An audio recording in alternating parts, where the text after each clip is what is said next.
Hello everyone, welcome to all on this platform of learning English. आज हम बात करने वाले हैं दोस्तों नाउन के प्रैक्टिस सेट 2 की। बेसिकली इससे पहले आपके प्लेलिस्ट में, इंग्लिश ग्रामर के प्लेलिस्ट में हमने नाउन के एक सेट प्रोवाइड करवाया था बेसिक आपकी, जिससे कि सेंटेंसेस आप समझ सकें। अगर आपने वो वीडियो नहीं देखा है तो वो वीडियो बहुत इंपॉर्टेंट है। एक बेसिक वीडियो हमने पार्ट्स ऑफ स्पीच का डाला है। अगर आपने अभी तक नहीं देखा है तो इस वीडियो के डिस्क्रिप्शन में लिंक दिया हुआ है, आप वहाँ से देख सकते हैं। चलिए आइए हम प्रैक्टिस सेट की बात करते हैं। कुछ सेंटेंसेस आपके सामने हैं, इसके बाद कुछ सेंटेंस और सीखने वाले हैं। देखिए, आपके सामने कई बार एग्जाम्स में क्वेश्चन होते हैं इस प्रकार से, जैसे कि ये क्वेश्चन आपके सामने है, 2 sheep are grazing in the field. और एग्जाम में जो दिया जाता है वो कुछ इस कदर दे दिया जाता है आपको, और NE, दोस्तों NE का अर्थ होता है नो एरर। तो आपसे पूछा जाता है कि आपके सामने जो भी A पार्ट है या फिर आपके सामने B पार्ट, C पार्ट या D पार्ट, किस पार्ट में एरर है। तो इसमें देखिए 2 sheep are grazing in the field. जब हम थोड़ा सा इसको बोलने के चलन से देखते हैं, बोलने के तरीके से देखते हैं, तो कुछ खास हमें नज़र नहीं आता। लेकिन आप इसको ग्रामर के हिसाब से देखें तो आपको बताना चाहूँगा कि इंग्लिश के अंदर आपके कुछ ऐसे वर्ड्स हैं जिनके प्लूरल सेम होते हैं, यानी कि उन्हें जीरो प्लूरल कहते हैं हम। जैसे कि आपके सामने वर्ड है डियर, तो डियर का प्लूरल डियर ही होगा, ठीक है। आपके सामने वर्ड है एयरक्राफ्ट, तो एयरक्राफ्ट का प्लूरल एयरक्राफ्ट ही होगा। इसी प्रकार आपके सामने वर्ड लिखा हुआ सीप, तो सीप का प्लूरल भी क्या होगा, सीप होगा, ठीक है। तो इस प्रकार के जो आपके कुछ वर्ड हैं जो जीरो प्लूरल होते हैं, जिनका प्लूरल नहीं बनता। तो आपके सामने इसमें 2 लिखा हुआ है, तो इस लिहाज से आपने सिप्स कर दिया, लेकिन सिप्स कहना गलत है, क्योंकि दोस्तों सिप का प्लूरल भी क्या होता है, सिप होता है। तो इसलिए यहाँ पर हमें क्या लिखना चाहिए, सिप लिखना चाहिए। उम्मीद करता हूँ आपको ये कॉन्सेप्ट समझ आया होगा। मैं ये कहना चाहता हूँ, जैसे ये सेंटेंस था 2 sheep are grazing in the field. इस सेंटेंस में आपके सामने मैंने कहा जीरो प्लूरल, यानी कि कुछ ऐसे वर्ड जिनके प्लूरल बनते नहीं, कि एज इट इज़ रहते हैं। जैसे डियर का डियर है, एयरक्राफ्ट है, सीप है, ठीक है। तो इस प्रकार से आपका एक और वर्ड फिश जो होता है, उसको भी फिश कहा जाता है, ठीक है। फिश का फिश बनता है, एक फिशेज बनता है, उसका वहाँ पे अर्थ दूसरा हो जाता है।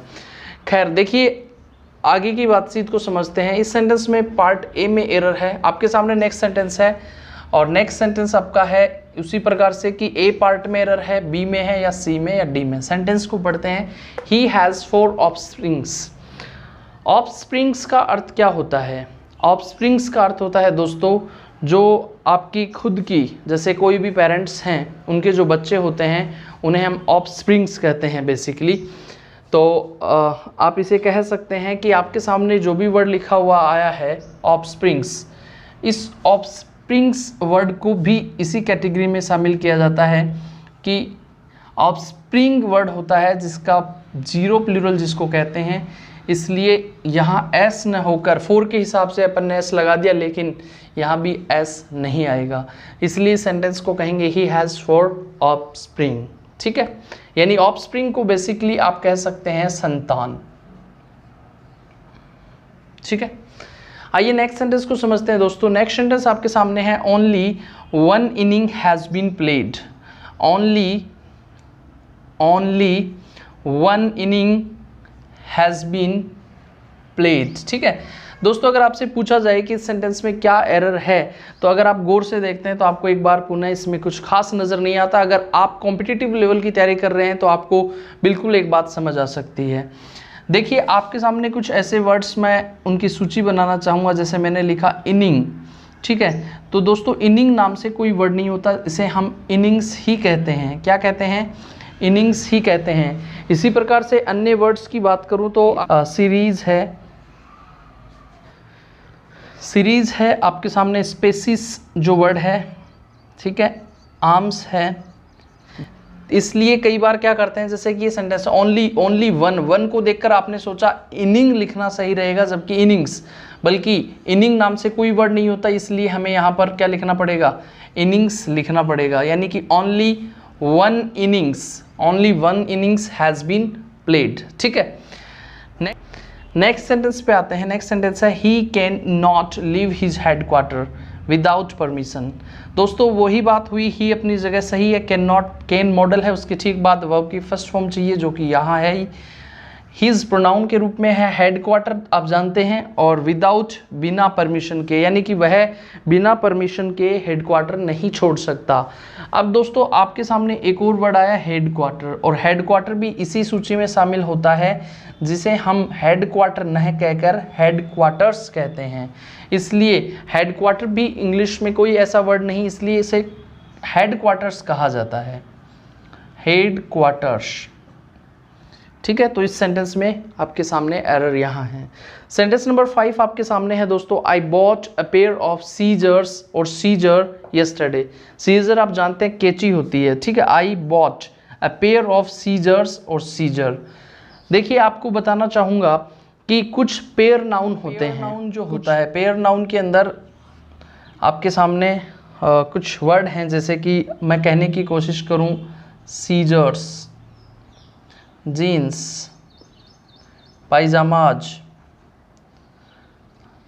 आप कह सकते हैं इसके अलावा जो और वर्ड्स हैं सॉक्स है, गोगल्स है, इस प्रकार से काफ़ी ऐसे वर्ड्स हैं जो पेयर नाउन में आते हैं। तो इसी प्रकार से अगर आपने देखा तो ये वर्ड्स जो लिखे हुए हैं ये आपके पेयर नाउन हैं, तो इसमें सीजर नहीं होता, जबकि क्या होता है, सीजर्स होता है। सीजर नहीं होता बल्कि क्या होता है, सीजर्स होता है। तो इस सेंटेंस में आपका सेंटेंस रहेगा I bought a pair of scissors yes. चलिए दोस्तों आगे वाले सेंटेंसेस को देखते हैं। आपके सामने सेंटेंस नंबर 6 लिखा हुआ है। अगर आपको देखिए अभी थोड़ी देर पहले जो सेंटेंसेस किए हैं दोस्तों, अगर वो पूर्णतः समझ नहीं आए तो आप इस वीडियो को दोबारा देखिए। आप इस वीडियो को दोबारा देखेंगे या एक बार बड़ी तसल्ली से देखेंगे तो आपको मैं विश्वास दिलाता हूँ आप बहुत अच्छे ढंग से समझ जाएंगे। चलिए दोस्तों देखिए सेंटेंस नंबर 6 आपके सामने है, I do not like trouser या ट्राउजर्स। ठीक है, ट्राउजर्स या ट्राउजर। कुछ ही समय पहले हमने बात की थी कि कुछ पेयर नाउन्स जो होते हैं जिसमें मैंने आपके सामने जिक्र किया था जींस, ट्राउजर्स, ठीक है, सीजर्स, उसी प्रकार मैंने कहा था गोगल्स, और इसी के अंदर आपके कोट्स भी इसी में आता है, पायजामाज है, ये सारे इनके 2 पार्ट्स होते हैं। जैसे कि जींस आपके सामने जो भी होती है वो कुछ मेरे को सही नहीं बनाया पानी आएगी, लेकिन कुछ इस प्रकार से ही होती है, यानी 2 पार्ट हुए। आप सीजर्स देखते हैं कैंची के 2 पार्ट हुए। तो इसी प्रकार जो भी आते हैं वो पेयर नाउन में आते हैं। जो भी ऐसे आते हैं जिसके 2 पार्ट हो, जीन्स है, ट्राउजर्स है, सीजर्स है, गूगल्स है, शॉर्ट्स और बिलोज, पायजामाज, और भी इसके और एग्जाम्पल्स हो सकते हैं। दोस्तों अभी भी पढ़ के आए थे कि हमने कहा था कि ट्राउजर वर्ड जो लिखा हुआ है और ट्राउजर्स लिखा हुआ है, तो दोनों में ट्राउजर कोई वर्ड नहीं है, इसलिए हमें इसे बोलना पड़ेगा ट्राउजर्स। यहाँ पर आपका राइट ऑप्शन होगा, न कि ट्राउजर्स। सही कौन सा होगा, ट्राउजर्स होगा, न कि ट्राउजर। ठीक है, आपके सामने नेक्स्ट सेंटेंस लिखा हुआ है, my jeans is are very expensive. दोस्तों आपके सामने जींस लिखा हुआ जो अपनी जगह सही है। हमें क्वेश्चन पूछा गया इज या आर में से कौन सा सही है। जब भी ध्यान रहे आपका पेयर नाउन सब्जेक्ट का काम करे, आपका पेयर नाउन सब्जेक्ट का काम करे। मान लीजिए आपके सामने है पेयर नाउन और जो कि काम कर रहा है किसका, सब्जेक्ट का, तो इसके बाद आने वाली जो भी वर्ब है, इसके बाद आने वाली जो भी वर्ब है वो आएगी प्लूरल। तो यहाँ पर आपने देखा माई जींस, जींस यहाँ पर लिखा हुआ है जो कि एक सब्जेक्ट केस के रूप में है, सब्जेक्ट का काम कर रहा है, तो इसके बाद आने वाली जो वर्ब है वो आर आना सही रहेगा। नेक्स्ट सेंटेंस देखिए, हिज सीजर्स और सीजर। हमें यहाँ से एक सेलेक्ट करना है, हिज सीजर्स या सीजर। तो आपको पता ही है, तो सीधी सी बात हुई, सीजर्स आपने कर दिया और ये सब्जेक्ट के रूप में, इसलिए आने वाली जो वर्ब है वो प्लूरल आनी चाहिए, कोई खास बात नहीं है। नेक्स्ट सेंटेंस पे देखते हैं, अ पेयर ऑफ ट्राउजर्स, ठीक है, वॉज वर वॉश्ड बाई मी। ठीक है दोस्तों, इस सेंटेंस को अगर गौर से देखते हैं तो एक खास बात निकल कर आती है। अगर सेंटेंस में आपका पेयर नाउन आ रहा है, ये है PN यानी पेयर नाउन, और पेयर नाउन से ठीक पहले अगर लिखा हुआ मिलता है आपको ए पेयर ऑफ, क्या लिखा हुआ मिलता है, ए पेयर ऑफ। जब भी सेंटेंस में पेयर नाउन आ रहा है और उससे पहले लिखा हुआ मिलता है ए पेयर ऑफ, तो इसके बाद आने वाली जो वर्ब है वो आपकी आएगी सिंगुलर। क्या आएगी, सिंगुलर। तो यहाँ वॉज होना सही हुआ, वर गलत हुआ। दोबारा ध्यान रखें, सब्जेक्ट के रूप में सीधा आ रहा है तो वर्ब आएगी प्लूरल, लेकिन अगर सेंटेंस में पेयर नाउन है और उससे ठीक पहले ए पेयर ऑफ लिखा हुआ है, ए पेयर ऑफ लिखा हुआ है, तो इसके बाद आने वाली जो वर्ब है वो सिंगुलर आएगी। नेक्स्ट सेंटेंस को देखते हैं। नेक्स्ट सेंटेंस आपका है ए पेयर ऑफ पायजामाज, यानी कि आपने देखा पायजामाज वापस पेयर नाउन है और पेयर नाउन से ठीक पहले लिखा हुआ है ए पेयर ऑफ, तो इसके बाद आने वाली जो वर्ब है वो आएगी सिंगुलर। ठीक है, यानी इस कहना सही हुआ। बहुत बेसिक बातचीत थी। नाउन के जो और सेंटेंसेस हैं वो हम धीरे धीरे इसलिए सीख रहे हैं ताकि आप अच्छे से इन्हें समझ पाएँ। तो दोस्तों नाउन का आपके सामने और पार्ट्स जो भी सेशंस वगैरह हैं वो बिल्कुल धीरे धीरे आपके सामने अपलोड किए जाएंगे। जो भी हमारे तौर तरीके हैं उस हिसाब से आपके सामने पेश किए जाते रहेंगे। अगर आपने अभी भी चैनल सब्सक्राइब नहीं किया और पहली बार अगर वीडियो देख रहे हैं तो आप चैनल को सब्सक्राइब करें और लगातार हमारे साथ जुड़े रहें। स्पोकन इंग्लिश और इंग्लिश ग्रामर, इसके अलावा अपने आप को मोटिवेट रखने के लिए ये चैनल आपके लिए बेस्ट है। अगर आपने चैनल को सब्सक्राइब नहीं किया है तो चैनल को तुरंत सब्सक्राइब कर लीजिए। मिलते हैं नेक्स्ट वीडियो में। Thank you.